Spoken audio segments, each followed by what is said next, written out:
Fahim HD media, আহলে সুন্নাত ওয়াল জামাতি, মুক্তির পথ।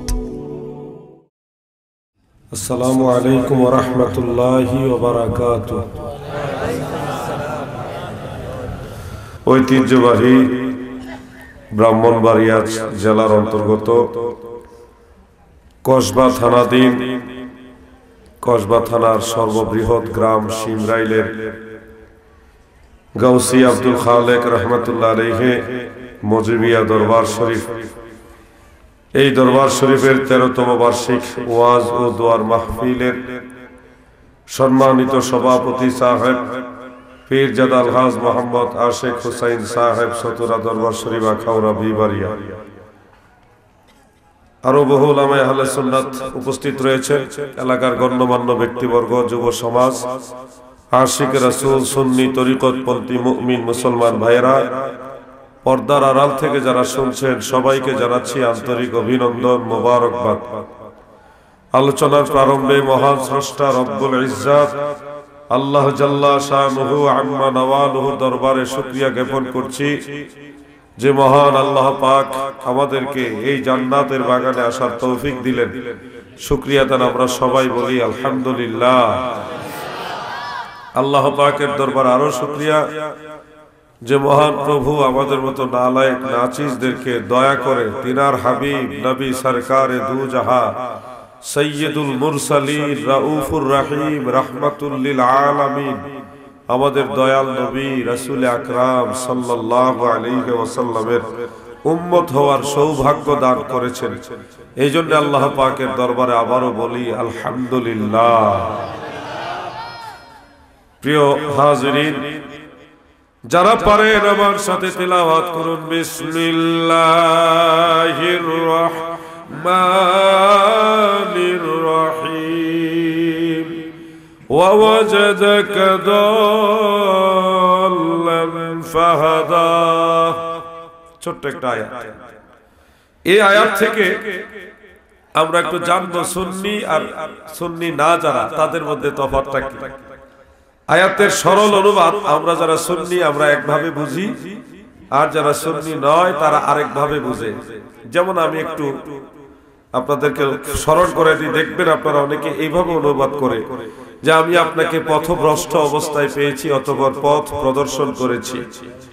আমাদের নবী কখনো পথভ্রষ্ট ছিল? পথভ্রষ্ট বুঝেন তো, গুমরাহ। নবীজি কখনো গুমরাহ ছিল? নবীরা কখনো গুমরাহ হয়? এটা আহলে সুন্নাত ওয়াল জামাতের আকীদার বিপরীত কথা। নবীরা কখনো গুমরাহ হয় না, বরং নবীরাই হলো জান্নাতের পথ দেখানোওয়ালা।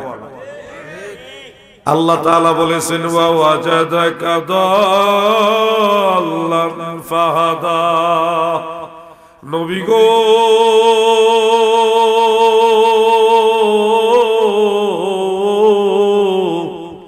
আমি আপনাকে দাল্লান অবস্থায় পেয়েছি, ফাহাদা অতঃপর পথ প্রদর্শন করেছি।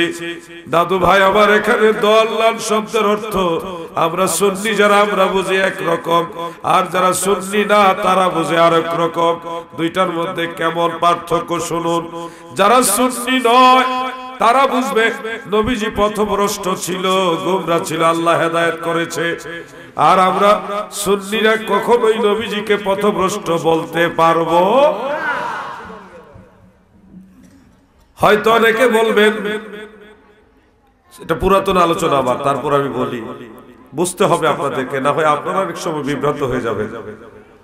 হয়তো অনেক সময় বলবেন গায়রিল মাগদুবি আলাইহিম ওয়ালাদ-দাল্লিন।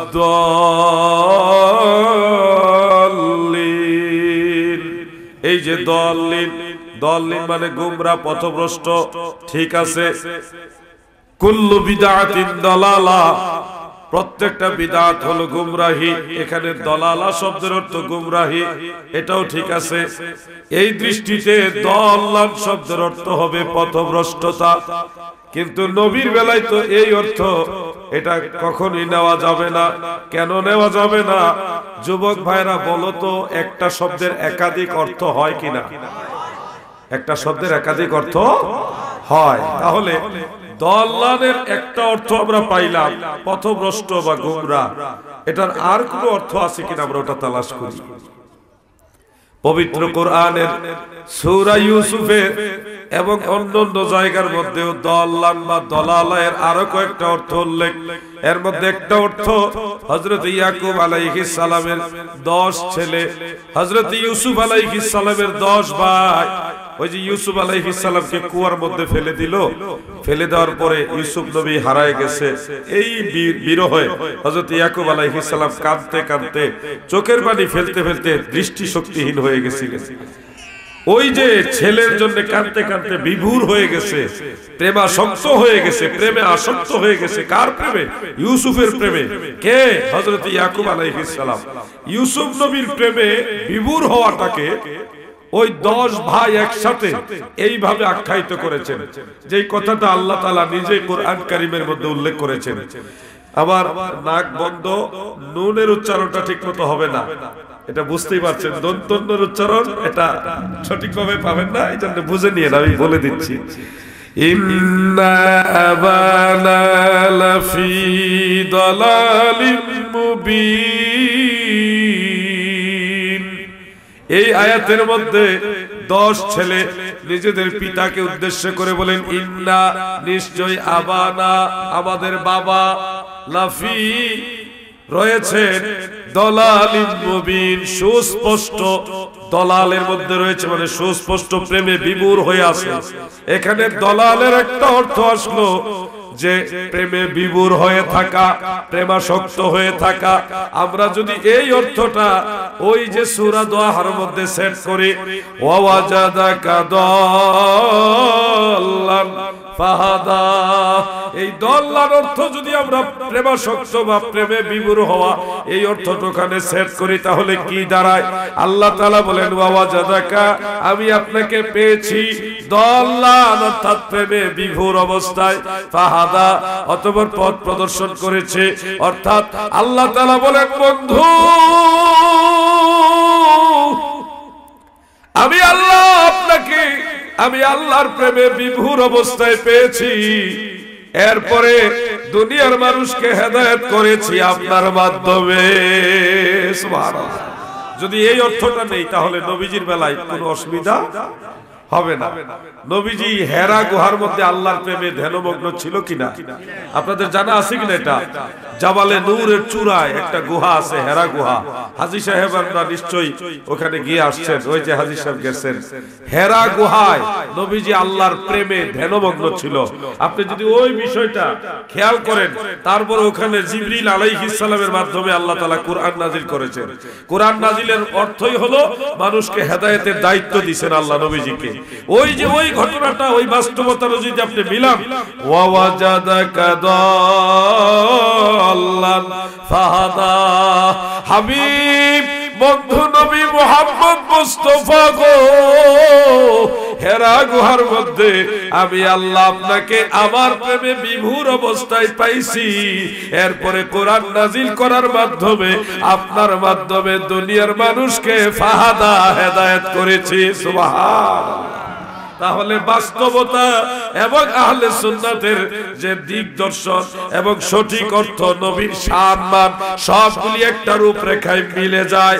আর নবীর বেলায় যদি এই অর্থ করেন, ও যুবক ভাই তুমি যদি এই অর্থ করো নবীজি পথভ্রষ্ট ছিল, এরপরে আল্লাহ হেদায়েত করেছে, এটা নবীর শানের খেলাফ। নবীর শানের, নবীরা পথভ্রষ্ট হয় না। যারা পথভ্রষ্ট হয় তারা ভুল করে, গুনাহ করে। নবীদের কোনো গুনাহ আছে? নবীদের কোনো গুনাহ নাই, ভুলও নাই। শারহ ফিকহিল আকবরের মধ্যে উল্লেখ, নবীদের কোনো ভুল ত্রুটিও নাই। এগুলি আল্লাহর ইচ্ছা, নবীদের ভুল বলা যাবে না। আকায়েদের কিতাবের মধ্যে পরিষ্কার উল্লেখ, আল আম্বিয়াউ মাসুমুন, সমস্ত নবীরা মাসুম। মাসুম মানে বেগুনাহ, কোন নবীর কোনো গুনাহ নাই, কোন নবীদের কোনো ভুলও নাই। এই হিসাবে নবীদেরকে যদি পথভ্রষ্ট, গোমরা এই ধরনের কথা বলি, তাহলে আকায়েদের শাস্ত্রের দৃষ্টিতে এই কথাটা গ্রহণযোগ্য হবে না। যুবক ভাইরা শুনো, আমার কথাগুলি বুঝতে আপনাদের কষ্ট হচ্ছে না তো? আমি তো আর এমন দূরের কেউ না, আমি তো এই এলাকারই লোক, নাকি এই থানার লোক। আমার ভাষা আশা করি আপনারা বুঝবেন। আর আমি অসুস্থ মানুষ, যতদূর সম্ভব হয় কথা বলার নিয়ত রাখতেছি ইনশাআল্লাহ। আমি জোর করেই আসছি, শরীর খুবই অসুস্থ, বিশ্বাস করেন আর না করেন। ফিতনার যুগে যুবক ভাইরা শোনো, তোমরা কয়েকটা কথা শোনো, পাগলামি করো না। বহু ওয়াজ তো শুনলা, আকায়েদ আকীদা যদি তোমার ঠিক না থাকে ভাই, কাদিয়ানীরাও নামাজ পড়ে, খারিজিরাও নামাজ পড়ে, শিয়ারাও নামাজ পড়ে, তাদের নামাজ রোজা টুপিদারি সবই আছে, কিন্তু কাজে আসবে না, কারণ তাদের আকীদা সঠিক না। আপনার যদি আকীদা সঠিক না হয়, কাদিয়ানীরা নামাজ পড়ে, তারা কি জান্নাতে যাবে? পৃথিবীর সবাই একমত, সব মুসলমানরা একমত কাদিয়ানীরা কাফের। এজন্য আমরা শুধু নামাজ দেখলে হবে না, আমরা আকীদা ঠিক করতে হবে, এরপরে নামাজও পড়তে হবে, অন্য আমলও করতে হবে। যুবক ভাইদের দৃষ্টি আকর্ষণ করছি, তোমরা কেন সুন্নি হইবা শুনো। সুন্নিরা সর্বোচ্চ শক্তি দিয়া নবীজির সম্মানের পক্ষে কথা বলার চেষ্টা করে, জান দিয়া দিলেও নবীর ব্যাপারে ঈমান দিবে না। দাদু ভাই আবার একটা পয়েন্ট এখানে যোগ করে দেই। একদিন নবীজি নামাজ পড়াচ্ছেন, সহিহ বুখারী এবং মুসলিমের মধ্যে উল্লেখ, নবীজি জোহরের নামাজের ইমামতি করছেন। নামাজ টোটালি জোহরের ফরজ কয় রাকাত? 4 রাকাত, কিন্তু নবীজি সালাম ফিরাইছে 3 রাকাতে। কয় রাকাতে? 3 রাকাতে সালাম ফিরাইছে। কি বোঝা যাচ্ছে? যদি মসজিদে ইমাম সাহেব জোহরের নামাজে 3 রাকাতে সালাম ফিরাই ফেলে, তাহলে আপনারা কি মনে করবেন, উনি সঠিক করছে না ভুল করছে? ভুল করে বলছে, মনে করবেন না? জুল ইয়াদাইন, লম্বা হাতওয়ালা একজন সাহাবী, উনিও এরকম মনে করছিল যে ইয়া রাসূলুল্লাহ, আপনি যে 3 রাকাতে সালাম ফিরাইলেন, আপনি কি ভুলে গেছেন নাকি আল্লাহ 1 রাকাত নামাজ কমাই দিয়েছে? হয়তো আল্লাহ 1 রাকাত কমাই দিয়েছে, আর না হয় আপনি ভুলে গেছেন। নবীজি ওহীর জবান মুবারক দ্বারা, নবুয়তের জবান দ্বারা জবাব দিলেন, লাম আনসা ওয়া লাম তাকসুর, আমি ভুলে যাইনি এবং নামাজও কমানো হয়নি। তার মানে নবীজি পরিষ্কার জানায় দিলেন, আমি ভুলে যাইনি, নামাজ আল্লাহ কমায় দেয়নি। তাহলে ইচ্ছা করে বোঝা যাচ্ছে এখানে কিছু একটা আছে, একটা হাকিকত আছে। আমি ভুলে যাইনি, নামাজও কমায় দেওয়া হয়নি। ক্বালু বাল নাসিতা, কয়েকজন বলে উঠলো, ইয়া রাসূলুল্লাহ, বরং আপনি ভুলে গেছেন। তখন নবীজি 1 রাকাত নামাজ আবার আদায় করলেন, সিজদায় সাহু দিলেন। একটু খেয়াল করবেন, এই ঘটনাটা উল্লেখ করে হয়তো অনেকে আপনাকে বলতে পারে বা আপনার মনেও প্রশ্ন জাগতে পারে, নবীজি তো এখানে নামাজে ভুল করলেন, তাহলে নবীদের ভুল নাই কেন? নবীরাও ভুল করত, এই কথা এসে যাবে। আসল বিষয়টা হলো পবিত্র কোরআনের সূরাতুল আ'লা আয়াত নম্বর 6 এবং 7, এই দুইটা আয়াতে আল্লাহ তাআলা নিজে সার্টিফিকেট দিচ্ছেন, সানুকরিউকা ফালা তানসা ইল্লা মা শাআল্লাহ। আল্লাহ রাসূলের ব্যাপারে আমার আল্লাহ বলেন, তিনি ভুলেন না, ফালা তানসা, তিনি ভুলেন না, বিস্মিত হন না, ইল্লা মা শাআল্লাহ, তবে আল্লাহ যা চান তা ব্যতীত। তার মানে বোঝা যাচ্ছে নবী নিজে নিজেই ভুলে যান না গো। যেটা ভুল মনে হয় এটা নবীর ভুল না, এটা আমার আল্লাহর ইচ্ছা। হাকিকত পাইছে, এটা আমার আল্লাহর ইচ্ছা, নবীর ভুল না। যদি এখানে প্রশ্ন করেন জিহাদি ভাই, এই যে 4 রাকাত নামাজে 3 রাকাতে নবীজি সালাম ফিরাইলেন, বুঝে নিলাম নবী নিজের থেকে ভুল করে নাই, আল্লাহর ইচ্ছাই করছে। আল্লাহ তাআলা এরকম ইচ্ছা কেন করলো? 4 রাকাত নামাজের মাঝে 3 রাকাতে সালাম ফিরাইবার ইচ্ছা নবীজির প্রতি আল্লাহ কেন করলো? এই ইচ্ছাটা আল্লাহ কেন করলো? হাকিকত শুনুন, মুহাদ্দিসিনে কেরাম তেনারা এইভাবে ব্যাখ্যা দিয়েছেন যে আমরা উম্মত নামাজ পড়তে গিয়ে ভুল হয়ে যাবে, ভুল হয়ে গেলে আমরা কিভাবে এটা শুধরাইবো, ওই যে সিজদায় সাহু দেওয়া লাগবে, এই মাসালাটা যেন উম্মতকে নবী শিখায় দেয়, এই জন্য আল্লাহর ইচ্ছায় নবীজি 3 রাকাতে সালাম ফিরাই বলছে। সুবহানাল্লাহ। এটা হলো আমাদের কল্যাণের জন্য। যারা এই হাকিকত বুঝবে না তারা বলবেন নবীও ভুল করতো, এই মানে কি কষ্ট,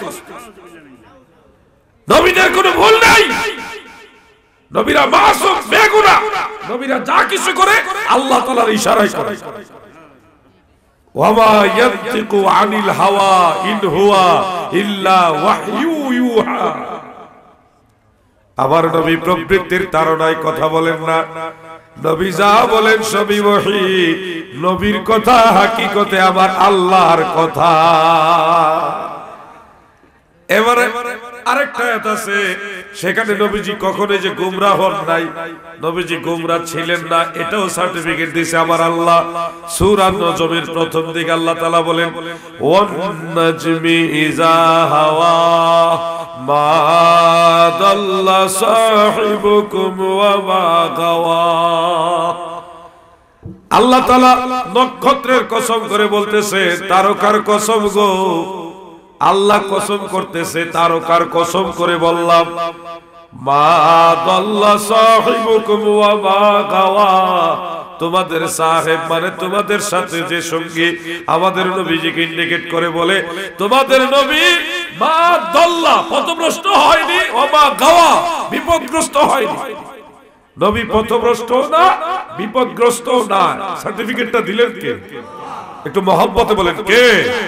এই জন্য নবীদেরকে কখনোই গুমরাহ বা পথভ্রষ্ট বলা যাবে, নবীদের ভুল বা ত্রুটি এই ধরনের কথা বলা যাবে। আমাদের দেশে অনেক ইসলামী চিন্তাবিদ আছে, আন্তর্জাতিক খ্যাতি সম্পন্ন, ওনারা বয়ান করেন, আপনারা হয়তো কেউ কেউ শুনেছেনও বটে। হয়তো একজন ওয়াজ করতেছে হাসরের ময়দানে নবীজি মিজানের পাল্লার কাছে গিয়ে ফেল ফেল করে তাকায় থাকবে আর বলবে, আমার পাপের পাল্লা ভারী হয় না, নেকির পাল্লা ভারী হয়। নাউজুবিল্লাহ। যুবক ভাইরা, আল্লাহ চাহে তো তোমাদের তো কম বেশি জ্ঞান আছে, বলো নবীজির কোনো পাপ আছে? নবীদের কোনো গুনাহ আছে? তো যাদের গুনাহই নাই তারা নেকির পাল্লা ভারী হবে না পাপের পাল্লা ভারী হবে, এই টেনশন করবে। এটা কি সত্য কথা না মিথ্যা কথা? পুরোটাই মিথ্যা কথা। তোমাদের বুঝতে হবে এগুলি। তোমরা যদি না বুঝো, পরবর্তী প্রজন্মে তোমরাই দেশ চালাইবা, তোমরাই এই সমাজ চালাইবা, তোমরা তখন বিভ্রাটে পড়বা, বিভ্রাটে পড়বা। তোমাদের এগুলি বুঝতে হবে। পীর সাহেব শাহক আর শায়েখ হোক, যদি কেউ বলে মিজানের পাল্লাই নবীর পাপের পাল্লা ভারী হবে না নেকির পাল্লা ভারী হবে, এই ধরনের ওয়াজ যদি করে, তাদের ওয়াজ করতে দেওয়া হবে না। এরা ইসলাম নিজেরাই বুঝে না, এরা নিজেরাই নবীর শান বুঝে না। বন্ধুরা আমার, এবার আমি আপনাদের খেদমতে যেটা বুঝাতে চাবো, সুন্নি হয়ে আমাদের লাভ হইলো কয়টা দেখেন। এক নম্বর, আমাদের আকীদা সঠিক থাকলো। দুই নম্বরে, কোরআনের সঠিক অর্থটা আমরা জানতে পারলাম। তিন নম্বরে, নবীর শান মানের পক্ষে থাকলাম। চার নম্বরে, সমস্ত নবীদের শান মানের পক্ষে থাকলাম। এরপরে আরো দেখেন, যেই পথে থাকলে জান্নাত, ওই পথে থাকার সৌভাগ্য আমাদের হলো। আর আমরা যদি সুন্নিয়তকে গ্রহণ না করি, তাহলে ওই যে ঠেলায় ধাক্কা বলবো নবীরাও গুনাহ করছে, নবীরাও ভুল করছে। নাউজুবিল্লাহ। তাফসীরে জালালাইনের হাসিয়ার মধ্যে পড়েছিলাম, আফআলুল আমবিয়াই আলাইহিমুস সালাম বিআমরিল্লাহি তাআলা, সমস্ত নবীদের কর্ম, যাবতীয় কর্ম আল্লাহ তাআলার নির্দেশে সংগঠিত হয়। এজন্য নবীদের গুনাহ বা নবীদের ভুল এগুলি বলা যাবে। আল্লাহ তাআলা যেন বুঝার তৌফিক দেন, বলেন আমিন। কষ্ট হচ্ছে আপনাদের? দাদু ভাই, আবার এই কসবাবাসী আল্লাহর দরবারে শুকরিয়া, শহর অঞ্চলটা ছাড়া বাকি গ্রাম অঞ্চলে বেশিরভাগ লোকই সুন্নি তরিকাবদ্ধী। এই দরবার শরীফটা, এটা আমাদের সিলসিলার দরবার, সতরা শরীফের শাখা, তাই না? নিঃসন্দেহে সতরা শরীফ আল্লাহর ওলির দরবার, ঠিক না ঠিক? কোনো সন্দেহ রাখবেন না। আল্লামা আব্দুল খালেক রাহমাতুল্লাহ আলাইহি, তিনি নিঃসন্দেহে আল্লাহর ওলি ছিলেন। উনি যাকে বলে যে তুমি আমার খলিফা, নিশ্চয়ই তিনি যোগ্য বিদায় বলে গেছেন। এই দরবার আল্লাহর ওলির স্বীকৃত দরবার। এই ব্যাপারে খেয়াল রাখবেন, আদব বজায় রাখবেন। দাদু, কিছু ভাইরা আছে পীর আউলিয়ার নাম শুনলে ওনাদের চুলকানি উঠে। পীর আউলিয়া দরবার মাজার এগুলি নাম ওনারা শুনতে পারে না, পছন্দ লাগে না। অথচ পীর আউলিয়ারা এই দেশে আসছে বিদায় ইসলাম ধর্ম আমরা পাইছি। অনেক আছে শায়েখ মানে শায়েখ, আমরা শায়েখ মানি। আরে ভাই, শায়েখ মানে আরবের ভাষায় শায়েখ, পারস্যের ভাষায় পীর, বাংলার মানুষও এটারে পীর কয়, অর্থ হলো মুরব্বী। ভাষার ব্যবধান। আরবের মানুষ যাকে শায়েখ বলে, ওই শায়েখ ব্যক্তিটাকে পারস্যের ভাষায় বলা হয় পীর। ওটাই বাংলাদেশে বলে পীর, এটার বাংলা অর্থ হলো কি? মুরব্বী, বৃদ্ধ। আর ব্যাখ্যামূলক অর্থ হলো যিনি ইসলামের জাহিরি এবং বাতিনি দুই প্রকার বিদ্যা অর্জন করতে করতে জ্ঞানের পর্যায়ে বৃদ্ধ, জ্ঞান বৃদ্ধ, তাকে বলা হয় পীর। পাশাপাশি খেলাফত প্রাপ্ত, এই হইল পীরের সঠিক অর্থ। এই যে আমাদের দেশে পাতি শায়েখ মাঝে মধ্যে কিছু আয়সা পীর মাশায়েখের বিরুদ্ধে ওয়াজ করে, এগুলি লাউ চিনে কদু চিনে না। ওনারা নিজেরা শায়েখ দাবি করে কিন্তু পীর মানে না। অথচ এরা যারা আজকে শায়েখ দাবি করে পীর মানে না, এরা আসলে মদের বোতলে মধুর লেবেল লাগাইছে। মদের বোতলে মধুর লেবেল, অর্থাৎ এরা আসলেই শায়েখ না। এরা হলো ইবনে আব্দুল ওয়াহাব নজদির দালাল। শায়েখ লেভেলটা লাগাইছে, এই শায়েখ লেভেলটা অনেক উঁচু মাপের, অনেক সম্মানের। অরিজিনাল শায়েখ হলো হুজুর গাউসুস সাকালাইন শেখ সৈয়দ মহিউদ্দিন আব্দুল কাদের জিলানী রাহমাতুল্লাহ। ওনার নামের আগে শায়েখ আছে। আরো যদি শায়েখ খোঁজেন, নকশবন্দিয়া মুজাদ্দিদিয়া তরিকা যাদের মাধ্যমে আপনারা পেয়েছেন, হযরতে শায়েখ আহমদ সেরহিন্দি মুজাদ্দিদ আল ফিসানি, ওনার নামের সাথে আছে শায়েখ। হযরতে শায়েখ আব্দুল হক মুহাদ্দিস দেহলভী রাহমাতুল্লাহ আলাইহি, উনি হলেন শায়েখ। এখন সলিমউদ্দিনের ফুলা কলিমউদ্দিন, উনিও শায়েখ হইছে, কিন্তু পীর আউলিয়া মানে না। অনেক সময় আব্দুল কাদের জিলানী একজন সাধারণ পীর সাহেব আছে, গাউসে পাকের ব্যাপারে কথা বলে, অথচ তিনি একই সাথে 70 জন মুরিদের ঘরে ইফতার খাইছে। এই ঘটনা জানেন না আপনারা?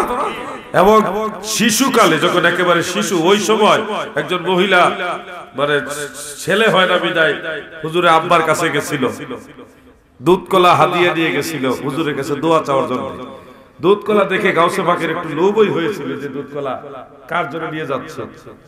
তা দোয়া চেয়ে আবার মহিলা চলে যাচ্ছে। তো গাউসে পাক জিজ্ঞাসা করে, খালা আপনি যে দুধ কলা নিয়ে গেলেন কেন নিয়েছিলেন? কো বাবা তুমি ছোট মানুষ, বুঝবা না। তখন হুজুর বলতেছে, আমি বুঝি না, এমন কি আছে বলেন না, আপনার জিনিসটা আমি শুনি, আপনার উপকার হবে। মহিলা বলল, বাবা রে, আবার 6টা সন্তান আল্লাহ তাআলা মেয়ে দিছে, গর্ভে আরেকটা সন্তান। আমার স্বামী বলেছে এবার যদি আবার মেয়ে সন্তান হয়, আমার স্বামী আমাকে বাড়িতে রাখবে না, আমাকে তাড়িয়ে দিবে। এই কারণে আমি হুজুরের কাছে আসলাম দোয়ার জন্য। হুজুর যদি দোয়া করে, হুজুরের দোয়ার বরকতে আমার আল্লাহ আমাকে একটা ছেলে সন্তান দিবে। এই জন্য খালি হাতে আসবো কিভাবে? কিছু হাদিয়া হিসেবে দুধ কলা নিয়ে হুজুরের কাছে গেলাম। গাউসে পাক বললেন, হুজুর যে দুধ কলা দিলেন এগুলি কি খেয়ে ফেলেছে না রেখে দিয়েছে? খেয়ে ফেলেছে। হুজুর যে খাইলো, আপনাকে ছেলে হবে গ্যারান্টি দিছে? গ্যারান্টি দেয় না, দোয়া করবে বলছে। যেহেতু উনি গ্যারান্টি দেয় না, সেহেতু উনি দুধ কলা খাবে কেন? যিনি গ্যারান্টি দিতে পারবে যে ছেলে হবে, উনি খাবে। মহিলা বলতেছে, তো বাবা হুজুর তো খেয়ে ফেলেছে, আমি এখন কি করবো? আপনি এখন আবার যান, গিয়ে বলেন হুজুর আমার ছেলে হবে, এটা যদি আপনি নিশ্চয়তা দিতে পারেন তাহলে আমার দুধ কলা ঠিক আছে, আপনি খাইছেন। আর যদি গ্যারান্টি না দিতে পারেন তাহলে আমার দুধ কলা ফেরত দেন। মহিলা চিন্তা করছে, যেহেতু বলছে লাভ হবে আমার কথা শুনলে, তো উনি লাভের আশায় কোনো মতে সাহস করে গিয়ে হুজুর গাউসুস সাকালাইন শেখ সৈয়দ মহিউদ্দিন আব্দুল কাদের জিলানী বাগদাদি আল হাসানি ওয়াল হুসাইনি রাদিয়াল্লাহু আনহু ওয়া নাওয়ারাল্লাহু মারকাদা, হুজুরের আব্বা জানের কাছে গিয়ে সাহস করে বললেন, হুজুর আমি আপনার কাছে বড় আশা নিয়ে আসছি, ছেলে হবে কিনা এই দোয়ার আশায় আসছি। আপনি বলছেন দোয়া করবেন, ঠিক আছে, কিন্তু আমার দুধ কলাগুলি আপনি খেয়ে ফেলেছেন, ছেলে হবে কোনো গ্যারান্টি বা নিশ্চয়তা দেননি। হুজুর ছেলে হবে এই গ্যারান্টি দেন, আর না হয় দুধ কলা ফেরত দেন। হুজুর আব্বা তো শীতে গেছে, তুমি দুধ দিয়েছো, কলা দিয়েছো, আমি খেয়ে ফেলেছি, আমার পেটে চলে গেছে, আমি ফেরত দিব কিভাবে? আমি তো বলছি দোয়া করো। মহিলা তো ভয় পেয়ে গেছে, হুজুর আমার বেয়াদবি নিয়ে না, আমার কোনো দোষ নাই, সব আপনার ছেলে শিখাই দিয়েছে। লাগাইছি আরেক দরবার। আব্দুল কাদের জি আব্বা হুজুর, তুমি কি এই কথা শিখিয়ে দিয়েছো? জি আব্বা হুজুর। এদিকে আসো, কাছে টান দিয়ে নিয়ে একটা বক্সাইছে আর কি। গাউসে পাক গালের মধ্যে হাত এইভাবে রেখে বলে, আব্বা হুজুর গো, একটা চর আমাকে দিছে, এই কারণে আমার আল্লাহ এই মহিলার 6টা মেয়েকেও ছেলে বানাইছে, গর্ভের সন্তানটাকেও ছেলে বানাইছে। আরেকটা চর যদি আমি আব্দুল কাদের জিলানীকে দেন, ইলহামের মাধ্যমে আমার আল্লাহ জানাইছে বাগদাদ নগরীতে যত মহিলা সব আমার আল্লাহ পুরুষ বানায়া দিব।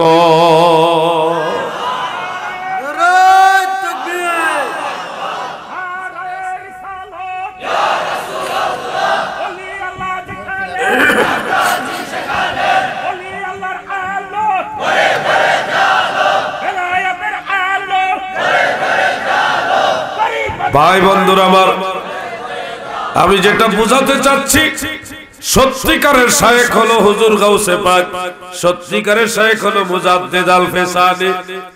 হযরতে মুজাদ্দিদ আল ফেসানিকে গ্রেফতার করে এই আলাউদ্দিন জিহাদের জেলে নিছে, এরকম জেলে নিছিল। হযরতে মুজাদ্দিদ আল ফেসানি রাদিয়াল্লাহু আনহুকে গ্রেফতার করে জেলের মধ্যে ঢুকাইছে। ঢোকানোর পরে 14 দিনের অনাহার একটা বাঘ 14 দিন ধরে কিছু খায়নি, এরকম একটা বাঘ নিয়া মুজাদ্দিদ আল ফিসানির জেলের মধ্যে ঢুকাই দিয়েছে। উদ্দেশ্য হলো ওই জেলের ভিতরে বাঘ, ক্ষুধার্ত বাঘ, শায়েখ আহমদ সেরহিন্দিকে মুজাদ্দিদ আল ফিসানিকে টেনে ছিঁড়ে ছিঁড়ে খাবে, এটা তারা দেখবে। এই আশায় ক্ষুধার্ত বাঘ নিয়ে এটার মধ্যে ঢুকায় দিছে। দূরের থেকে তারা তাকায় দেখে জংলার ক্ষুধার্ত বাঘ, ওই বাঘ লেজ নাড়ায়া নাড়ায়া নাড়ায়া নাড়ায়া মুজাদ্দিদ সাহেবের কাছে গিয়ে আস্তে করে, জঙ্গলের ক্ষুধার্ত বাঘ কামড় দেয় না, আক্রমণ করে না, মুজাদ্দিদ সাহেবের 2 কদমের মধ্যে বাঘে চুমা খায়। এই দৃশ্য দেখে বাদশা আকবর সহ যারা আছে তাদের মনোভাব চেঞ্জ হয়ে গেছে। তখন তারা আবার তাদের দ্বীন ইলাহি খিচুড়ি ধর্ম বাদ দিয়া দ্বীন ইসলামের মধ্যে আবার পুনরায় আসছিল। দাদু ভাই আমার, তাদের দৃষ্টিভঙ্গি চেঞ্জ হয়েছিল।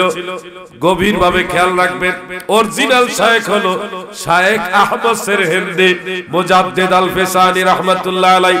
আজকে যারা শায়েখ দাবি করে পীর মাশায়েখদেরকে সম্মান করে না, মানে না, আসলে এগুলি শায়েখ না রে ভাই, এগুলি শায়েখের লেবেল লাগাইছে অরিজিনালি নজদের দালাল। মদের বোতলে মধুর লেবেল, কথাটা শুনতে খারাপ কিন্তু চিন্তা করে দেখবেন। দাদু ভাই আমার, এক ভাই আমাকে প্রশ্ন করেছিলেন, হুজুর হাদিস শরীফের মধ্যে আছে খেলাফত চলবে 30 বছর, এরপরে আসবে মুলকিয়ত, এরপর আর খেলাফত থাকবে না, তাহলে এখন পীর সাহেবরা কিসের খেলাফত দেয়? নবীজি তো বলছে 30 বছর পরে আর খেলাফতই নাই, এখন আপনারা কিসের খেলাফত এগুলি মানেন? 17 শরীফের হুজুর এই যে এই দরবারে হুজুরকে খেলাফত দিবেন, এই খেলাফতটা কিসের? এরকম একটা প্রশ্ন। নবীজি তো বলছে 30 বছর পরে আর কোনো খেলাফত থাকবে না, খেলাফত শেষ, মুলকিয়ত আসবে। হযরত ইবনে কাসির রাহমাতুল্লাহ আলাইহি আল বিদায়া ওয়ান নিহায়ার মধ্যে উল্লেখ করেছেন, সিদ্দিক আকবর রাদিয়াল্লাহু আনহু, ফারুক আযম রাদিয়াল্লাহু আনহু, যুন্নুরাইন উসমান ইবনে আফফান রাদিয়াল্লাহু আনহু, মাওলায়ে কায়নাত আলী কাররামাল্লাহু ওয়াজহাহু, ইমাম হাসান ইবনে আলী রাদিয়াল্লাহু আনহুমা, এই 5 জনের মাধ্যমে রাসূল পাক সাল্লাল্লাহু আলাইহি সাল্লামের ঘোষিত 30 বছর কমপ্লিট হয়ে গেছে। ইমাম হাসানের পরে আর খেলাফত নাই, মুলকিয়ত চলে আসছে, খেলাফত নাই। প্রশ্ন করেছেন 30 বছর পরে যেহেতু খেলাফত নাই, সেহেতু আপনারা খেলাফত কোথা থেকে পাইলেন? পীর মুরিদের খেলাফত এটা কোথা থেকে আসলো? প্রশ্নটা খুব ক্রিটিক্যাল প্রশ্ন, কথা বুঝতেছেন? এবং পাশাপাশি আরেকটা প্রশ্ন করেছিল, জিহাদি সাহেব পারলে উত্তর দেন। হযরত আবু বকর সিদ্দিক রাদিয়াল্লাহু আনহু, ওমর রাদিয়াল্লাহু আনহু, উসমান রাদিয়াল্লাহু আনহু, আলী রাদিয়াল্লাহু আনহু, হযরত হাসান রাদিয়াল্লাহু আনহু, ওনাদের বায়াতটা ছিল রাষ্ট্রপ্রধান কেন্দ্রিক, রাষ্ট্রপ্রধান কেন্দ্রিক। আপনারা তো রাষ্ট্রপ্রধান কেন্দ্রিক বায়াত এগুলি হচ্ছেন না, আপনারা হচ্ছেন পীর সাহেবের কাছে বায়াত। পীর সাহেবের কাছে তো বায়াত ইসলাম বলে না, ইসলাম বলে রাষ্ট্রপ্রধানের কাছে বায়াত হতে হবে। এই দুইটা প্রশ্ন আমাকে করেছিল, এটার উত্তর আমাদের জানার দরকার আছে না? যেহেতু আমরা পীর মুরিদি মানি, পীর আউলিয়া মানি, পীর আউলিয়ারা খেলাফত পাইছে এটাও আমরা মানি, এটার উত্তরও আছে। শুনেন, কাজে লাগবে দাদু, ফিতনার যুগ। আমি তোর গল্প কাহিনী বেশি জানি না, আপনাদের খেদমতে কিছু ডকুমেন্টারি কথা বলি, এগুলি নোট করে রাখেন, ব্রেইনের মধ্যে গেঁথে রাখেন, কাজে লাগবে ইনশাআল্লাহ। প্রিয় ভাইরা আমার, দুইটা প্রশ্নের উত্তর সহজ। প্রথমত দ্বিতীয় প্রশ্নের উত্তরটা আপনাদের দিয়ে দেই। বায়াত মূলত রাষ্ট্রপ্রধান কেন্দ্রিক না, বায়াত মূলত মদিনাওয়ালা কেন্দ্রিক, খলিফা কেন্দ্রিক। মনে রাখবেন, রাষ্ট্রপ্রধান কেন্দ্রিক হলেই বায়াত হতে হবে, রাষ্ট্রপ্রধান হইলে বায়াত হবে, অন্যথায় হবে না। এই কথাই সঠিক না, কারণ নবীজি রাষ্ট্রপ্রধান হয়েছে মদিনায় আইসা, মক্কায় রাষ্ট্রপ্রধান ছিলেন না। আপনাদের কি জানা আছে এটা? মক্কা জীবনে নবীজি কি রাষ্ট্রপ্রধান ছিলেন? দয়াল নবীজি মক্কা থেকে হিজরত করে শেষ পর্যন্ত মদিনায় যাওয়া লাগছে, এটা আল্লাহ তাআলার ইচ্ছাই ছিল।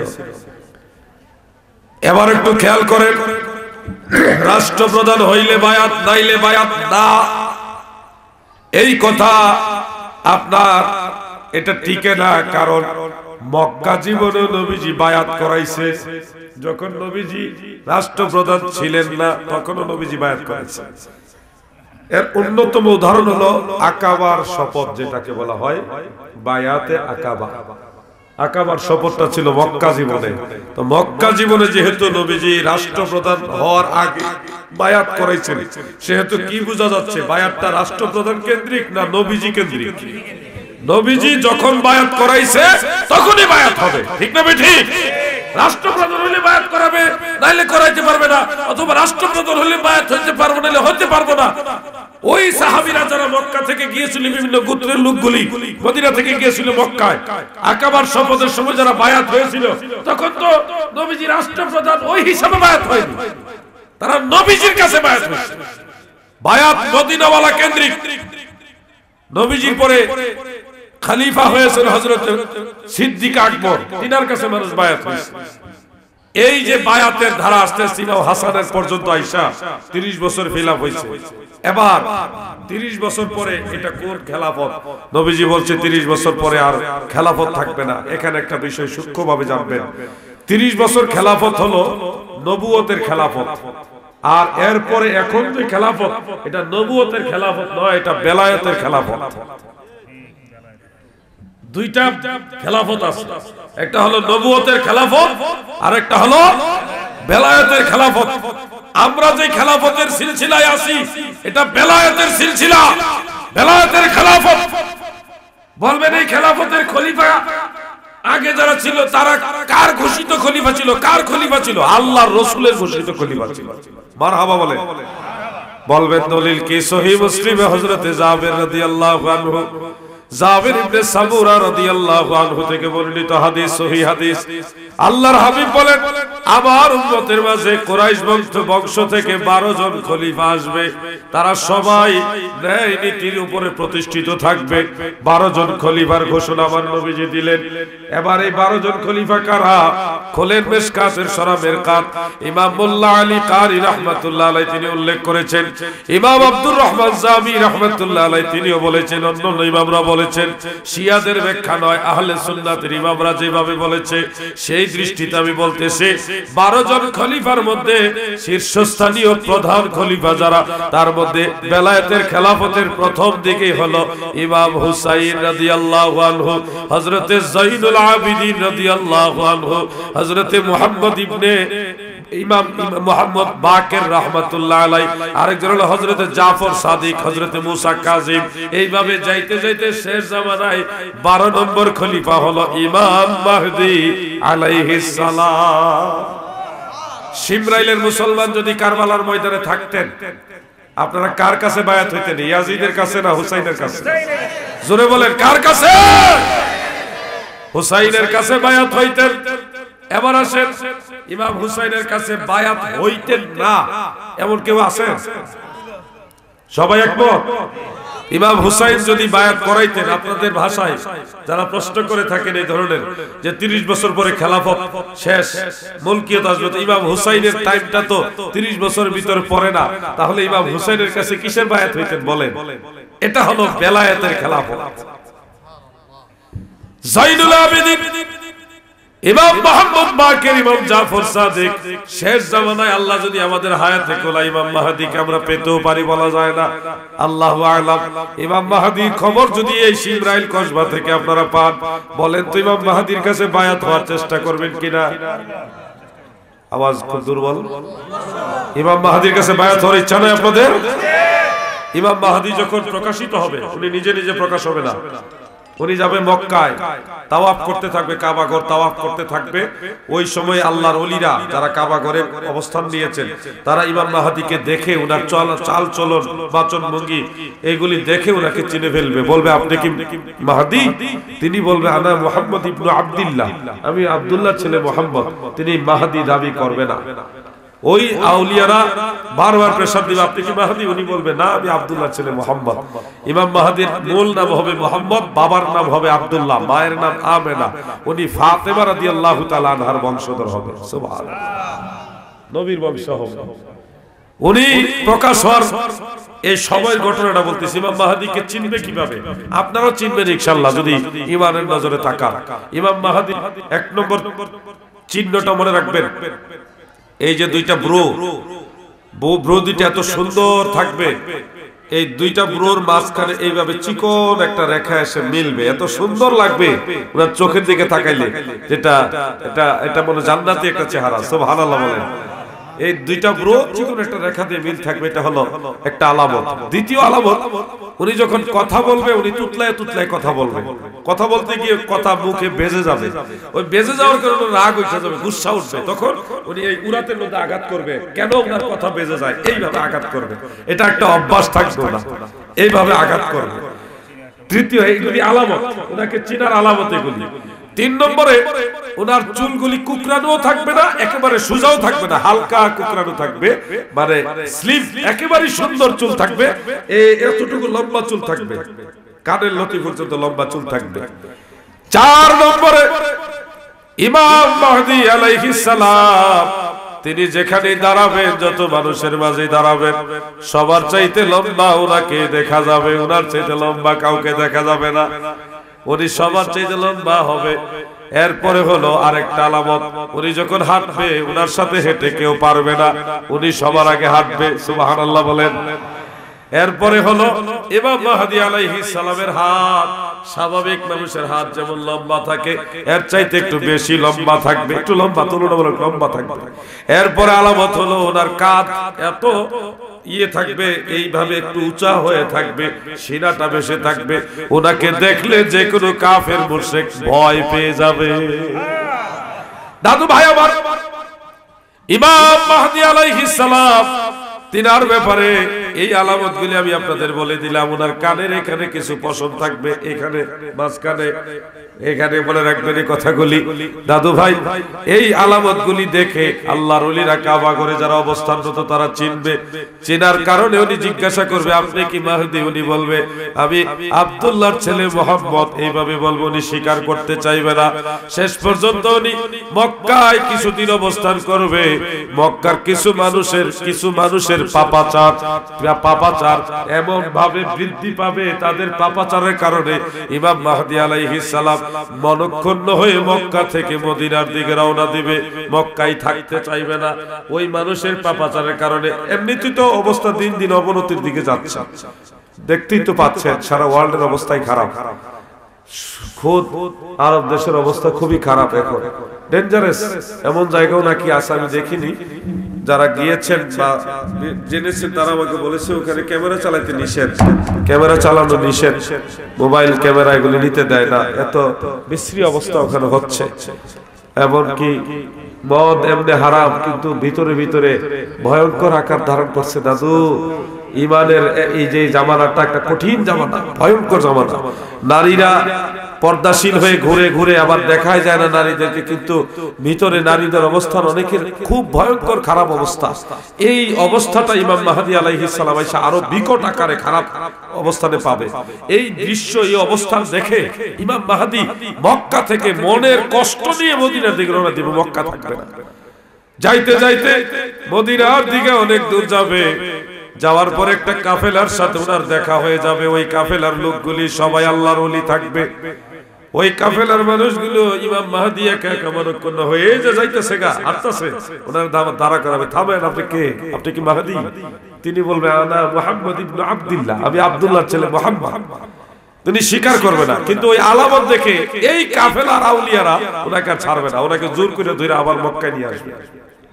মক্কায় নিয়ে আইসা কাবা ঘরের হাতিম আর মাকামে ইব্রাহিম এইটার মাঝখানে ওনাকে দাঁড়া করাবে।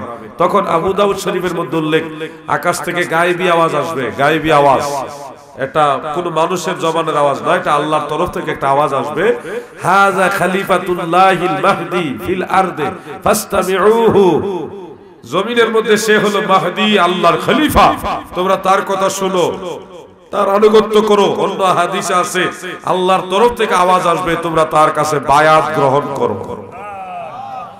আমি জানতে চাই শিবরাইলের মুসলমানের আগো,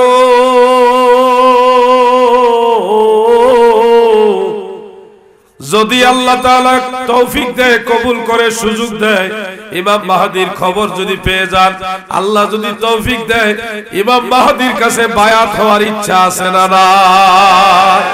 যুবক ভাইরা জবান খুলে বলেন, ইচ্ছা আছে না নাই?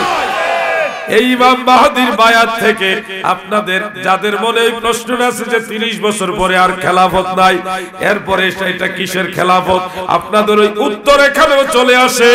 ইমাম মাহদী তো 30 বছরের ভিতরে না, 30 বছরের পরে তিনার কাছে বায়াত হওয়া, তিনি যে খলিফা ঘোষণা আকাশ থেকে আসবে, তিনার কাছে বায়াত যদিও 30 বছরের ভিতরে না, আল্লাহর নবীর হাদিস অনুযায়ী তিনার কাছেও বায়াত, তিনার সঠিক জান্নাতি বায়াত। ঠিক না ঠিক? এগুলি মনে রাখতে হবে। ইমাম মাহদী এদিকে প্রকাশ হবে, উনি ওই জায়গায় দাঁড়ায় সবাইকে বায়াত করাবেন, অর্থাৎ কাবা ঘরের হাতিম আর মাকামে ইব্রাহিমের মাঝে উনি দাঁড়ায় মানুষকে বায়াত করাবেন, মুরিদ করাবেন। আমরা বলি মুরিদ, কোরআন হাদিসের ভাষা হলো বায়াত। ইমাম মাহদী আলাইহিস সালাম প্রকাশ হওয়ার আগে কিছু আলামত প্রকাশিত হবে। সেই আলামতগুলি অনেকগুলি প্রকাশ হয়ে গেছে, অনেকগুলি প্রকাশ হওয়ার পথে বোঝা যাচ্ছে।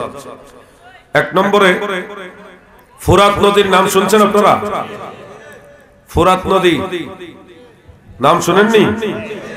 ফুরাত নদীর নিচ থেকে গুপ্ত ধনভাণ্ডার পাওয়া যাবে, অর্থাৎ ওখানে স্বর্ণের খনি আছে নদীর নিচে। এগুলি ইমাম মাহদী আলাইহিস সালাম প্রকাশ হওয়ার আগের মুহূর্তে ওই স্বর্ণগুলি আস্তে আস্তে উপরের দিকে ভেসে উঠতে থাকবে। তখন এই স্বর্ণ ফুরাত নদীর নিচের যে গুপ্ত ধনভাণ্ডার, এগুলি গ্রহণ করার জন্য, এগুলি করার জন্য কাফের মুশরিকরা, পৃথিবীর বড় বড় বৃহৎ যে শক্তিগুলি, এগুলি যুদ্ধের জন্য তারা প্রস্তুতি নেবে। ওই সময়টাই যখন আসবে, তখনই বুঝবেন ইমাম মাহদী আলাইহিস সালাম প্রকাশের সিগন্যাল এসে গেছে। আমরা যতটুকু মিডিয়াতে খবর পাচ্ছি, আল্লাহু আলাম, শুনতেছি এগুলো নিয়ে নাকি রাশিয়া, আমেরিকা সহ পৃথিবীর বড় বড় পরাশক্তি যেগুলি, এগুলি অলরেডি অস্ত্রের ঝনঝনানি চলতেছে এই বিষয় নিয়ে। দ্বিতীয়ত আরেকটা আলামত, মক্কার আরব দেশের 3 জন সেনাপতি অথবা রাজ পরিবারের যে কোনো 3 জন সদস্য, যাদের হাতে রাষ্ট্রের বড় বড় 3টা দায়িত্ব থাকবে, তারা ক্ষমতা নিয়ে 3 জনই ঝগড়া করবে, 3 জনই চাইবে এই ক্ষমতার চেয়ারে বসার জন্য।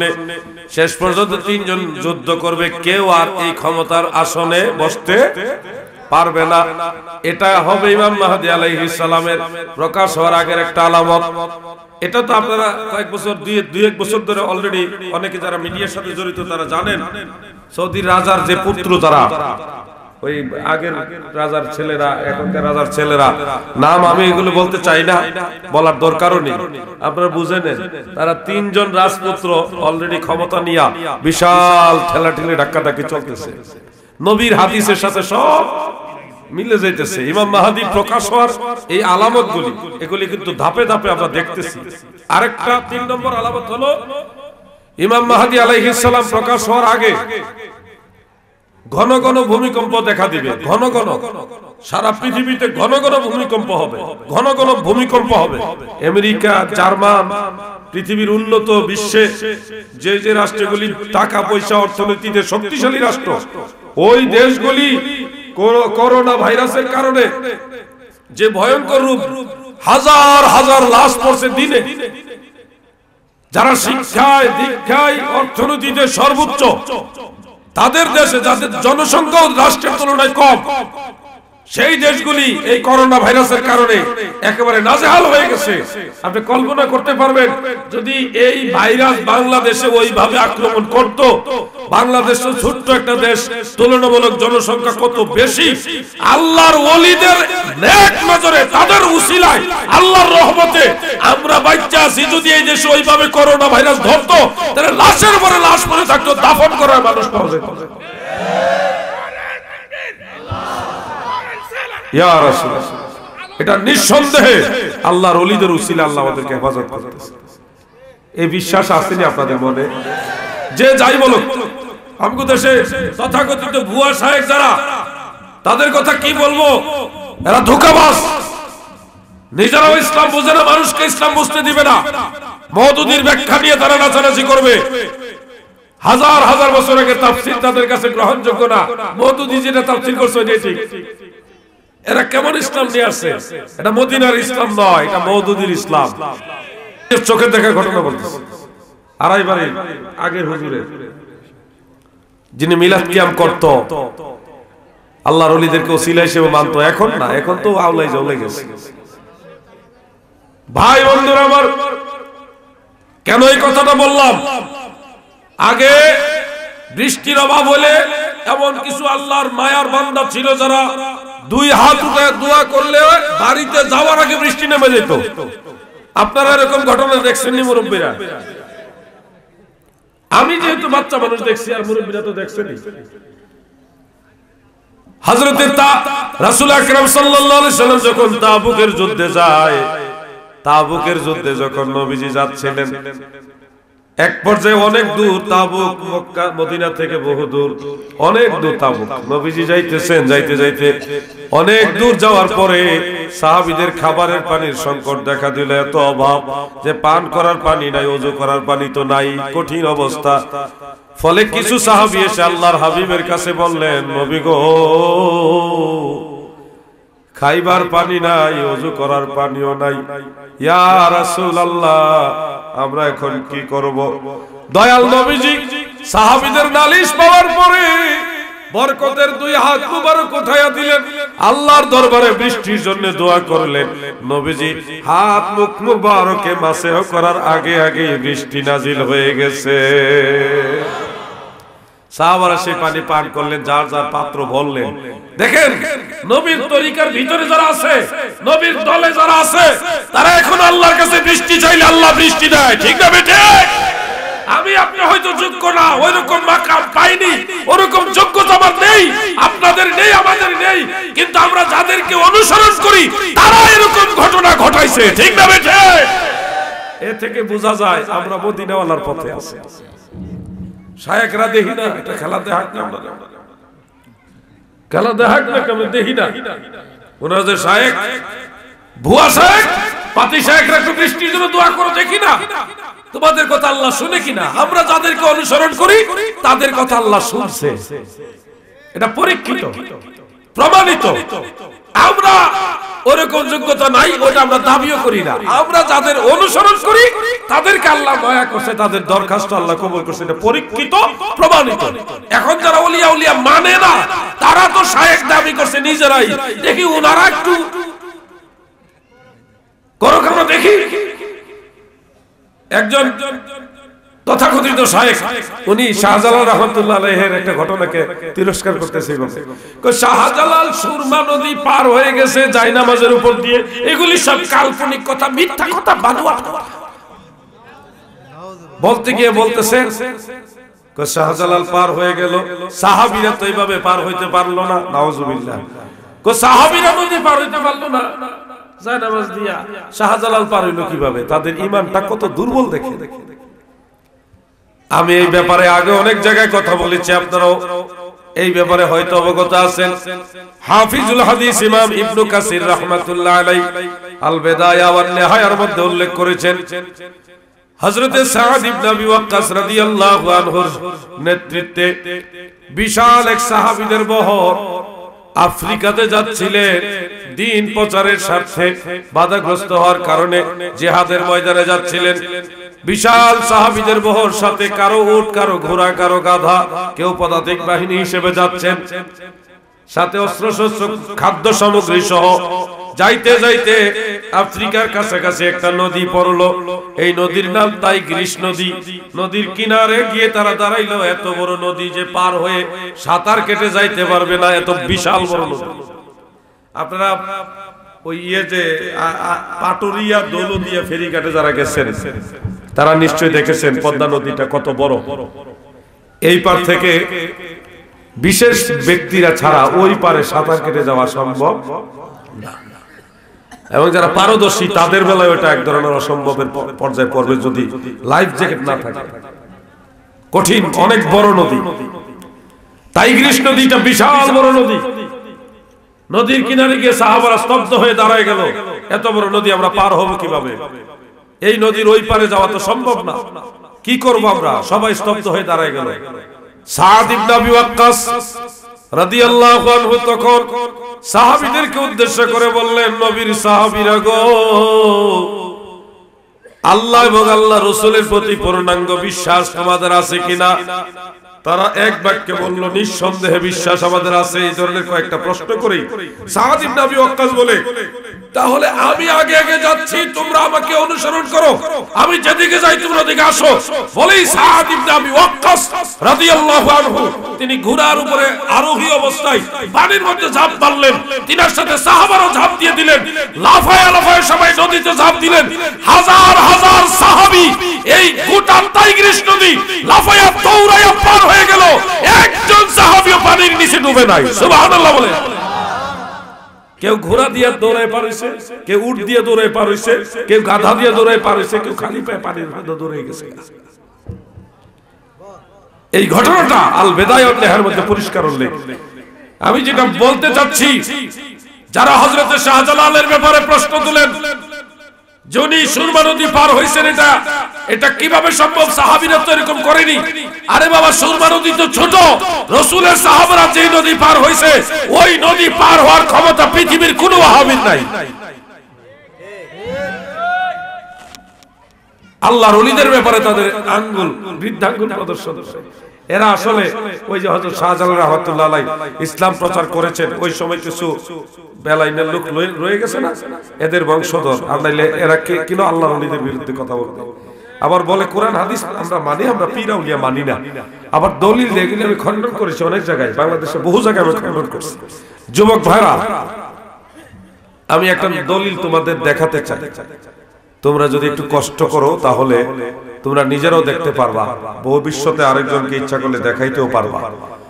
কারো কাছে মোবাইলে যদি কোরআন শরীফের সফটওয়্যার থাকে একটু ওপেন করো। আসেনি কারো কাছে? নাই?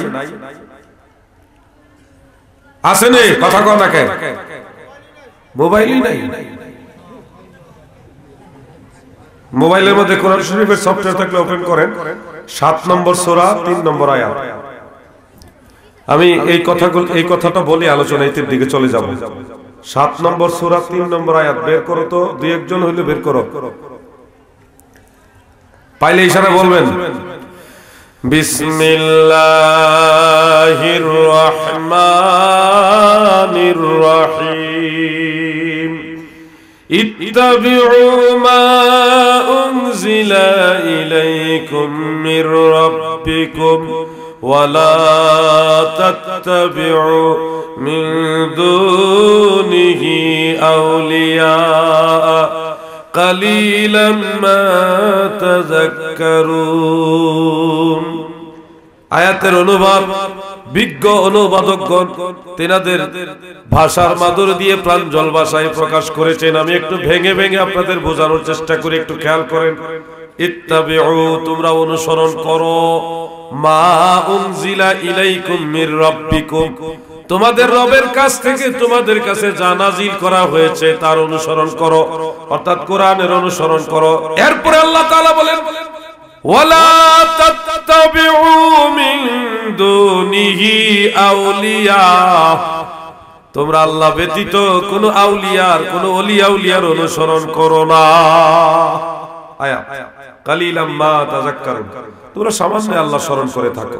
এই যে একটা ছোট্ট কথা ওয়ালা তাত্তাবিউ মিন দুনিহি আউলিয়া তোমরা আল্লাহ ব্যতীত কোন ওলি আউলিয়ার অনুসরণ করো না।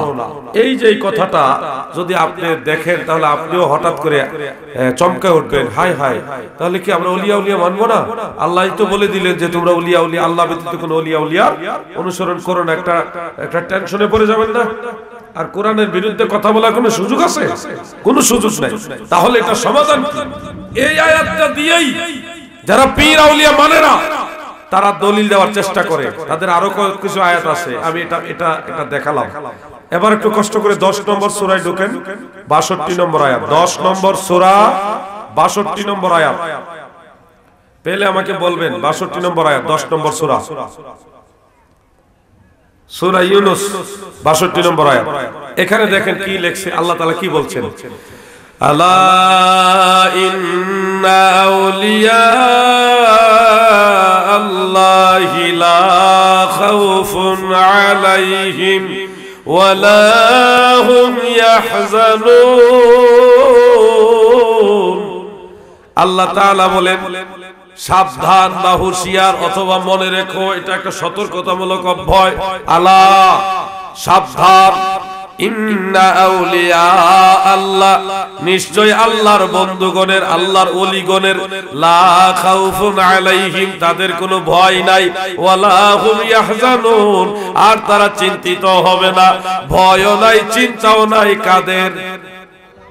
বলেন না, একটু কথা বলেন, কাদের?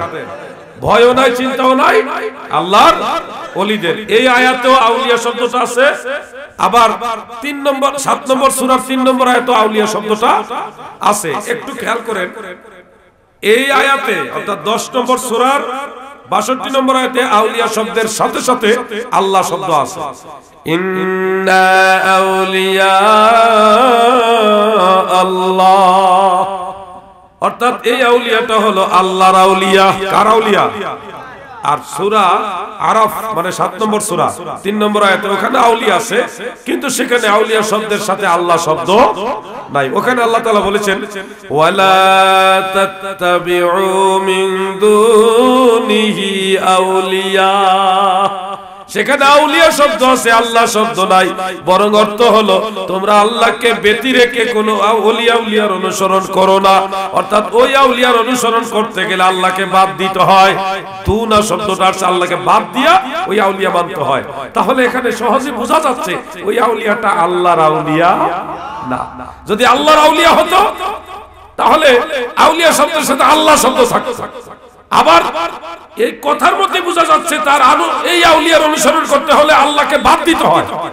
ওয়ালা তাত্তাবিউ মিন দুনিহি আউলিয়া, দুনিহি শব্দটা আসছে আল্লাহকে বাদ দিয়া এই সমস্ত আউলিয়ার অনুসরণ করো না। অর্থাৎ এই আউলিয়াটা আল্লাহর আউলিয়া। তাহলে এটা কোন আউলিয়া? আল্লাহ তাআলা বলেন ওয়াল্লাযীনা কাফারু আউলিয়াউহুমুত তাগুত, যারা কুফরি করে তাদের আউলিয়া হলো তাগুত মানে শয়তান। তাহলে আউলিয়া দুই রকম, একটা হলো আল্লাহর আউলিয়া আর একটা হলো শয়তানের আউলিয়া। যে আউলিয়ার ভয়ও নাই চিন্তাও নাই এটা হলো আল্লাহর আউলিয়া, আর যে আউলিয়ার অনুসরণ করা নিষেধ সেটা হলো শয়তানের আউলিয়া। ওই যুবক, তোমাকে সেই শয়তানের আউলিয়ার আয়াত এনে আল্লাহর আউলিয়ার বিরুদ্ধে বুঝাবে। এরা শয়তানের আউলিয়ার আয়াত কোনটা এটাও চিনে না, আল্লাহর আউলিয়ার আয়াত কোনটা ওটাও চিনে না। তারা তো নিজেরাই কোরআন বুঝে না, তোমাকে বুঝাবে কি? এখন যদি বলে আমি এটা বুঝি না, না বুঝলে আমার কি? আমি আলাউদ্দিন জাহাদের কি? আমার তো কিছুই না, আমার দায়িত্ব তোমাদের জানাই দাও। তুমি যদি না বুঝো তুমি তোমার হিসাব হাসরের ময়দানে আল্লাহর দরবারে দিবা। তোমার ঈমান, তোমার জীবন, তোমার আখিরাত। আমি আমার দায়িত্ব পালন করছি। দেখো এরা ধোঁকাবাজ, শয়তানের আউলিয়ার আয়াত এনে আল্লাহর ওলিদের বিরুদ্ধে দলিল দিবে। বুঝে না থাকলে প্রশ্ন করো, তারপরে তোমরা দেখো এরা ধোঁকাবাজ, এরা তোমাদেরকে কোরআন দেখে গোমরা করবে। কোরআনের মধ্যে আল্লাহ তাআলা বলেছেন, যেমন আরেকটা পয়েন্ট বলে দিই, আল্লাহ তাআলা অনেকগুলি আয়াত এই ব্যাপারে কোরআন শরীফের মধ্যে বলেছেন। বহু আগে আমি পুরকুল দরবার শরীফে এই ব্যাপারটা নিয়ে আলোচনা করেছিলাম। অনেকগুলি আয়াত আছে, ওয়ামা লাকুম মিন দুনিহি মিন ওয়ালিয়্যিন ওয়ালা শাফি'র। আবার অন্য জায়গায় আছে ওয়ামা লাকুম মিন দুনিল্লাহি মিন ওয়ালিয়্যিন ওয়ালা নাসির। তোমাদের জন্য আল্লাহ ব্যতীত কোনো ওলি থাকবে না, কোনো সুপারিশকারী থাকবে না, কোনো সাহায্যকারী থাকবে না। তোমাদের জন্য কোনো আল্লাহ ব্যতীত ওলি থাকবে না, সুপারিশকারী থাকবে না, সাহায্যকারীও থাকবে না। কোন কোন জায়গায় আল্লাহ তাআলা বলেছেন লাইসা লাহুম, তাদের জন্য থাকবে না, লাইসা লাহা, এইভাবে শব্দগুলি আসছে। এই আয়াতগুলি দিয়ে হয়তো আপনাদের ধোঁকা দিবে যে কোনো ওলি থাকবে না হাশরের ময়দানে, পীর সাহেব রইবে হেসে যাবে কিনা গ্যারান্টি নাই, কোন ওলি থাকবে না, কোন সুপারিশকারী থাকবে না, এই ধরনের বলে পীর আউলিয়ার বিরুদ্ধে আপনাদের বোঝানোর চেষ্টা করবে। কিন্তু আসলে এখানে একটা প্রশ্ন কি আপনারা করেছেন কোনোদিন? আল্লাহ বলেছে তোমাদের জন্য থাকবে না বা তাদের জন্য থাকবে না, এই তোমরা বা এই তারা কারা? এই তারা হলো কাফের এবং মুশরিকরা। যারা কাফের তাদের কোনো ওলি থাকবে না, যারা কাফের তাদের কোনো সুপারিশকারী থাকবে না, যারা মুশরিক তাদের কোনো ওলি থাকবে না, যারা মুশরিক তাদের কোনো সুপারিশকারী থাকবে না। কিন্তু কাফের মুশরিকদের ওলি না থাকুক, ঈমানদার যারা মুমিন যারা তাদের ওলিও থাকবে, সুপারিশকারীও থাকবে। আমাদের সুপারিশকারী শাফাআতে কুবরার অধিকারী সবচেয়ে বড় শাফাআতকারী মুহাম্মদ মুস্তাফা সাল্লাল্লাহু আলাইহি সাল্লাম। কথা ঠিক না বেঠিক? আমার নবী শাফাআত করবে কিনা? ঈমানদারের সুপারিশকারী আছে, কাফেরের সুপারিশকারী। যাদের সুপারিশকারী থাকবে না এরা ঈমানদার না, এরা কাফের মুশরিক। এই কাফের মুশরিকের আয়াত আইনা লাগাইছে ঈমানদারদের ব্যাপারে। এরা কত বড় ধোঁকাবাজ, কত বড় ধোঁকাবাজ এরা। আল্লাহ তাদেরকে বুঝার তৌফিক দেন। বলেন আমিন, বলেন আমিন। সুন্নিয়াতের প্রচারের স্বার্থে ভিডিওটি লাইক, কমেন্ট ও বেশি বেশি শেয়ার করুন। আমাদের সাথেই থাকুন।